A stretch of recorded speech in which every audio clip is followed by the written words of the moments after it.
లో కేసీఆర్ గారు ఓడిపోయారు. కాంగ్రెస్ అధికారంలోకి వచ్చింది.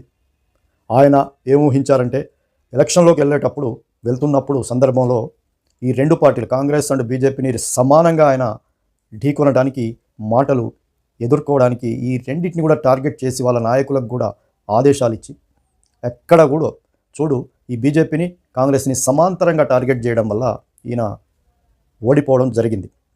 ఒక కాంగ్రెస్నే టార్గెట్ చేసినట్టయితే ఇప్పుడు బీజేపీ బలం 8కి మాత్రమే పెరిగింది అంటే ఈయన ఊహించింది బీజేపీ బలాన్ని ఎక్కువ ఊహించి బీజేపీని టార్గెట్ చేయడం వల్ల బీజేపీ కూడా బలం పుంజుకుంది.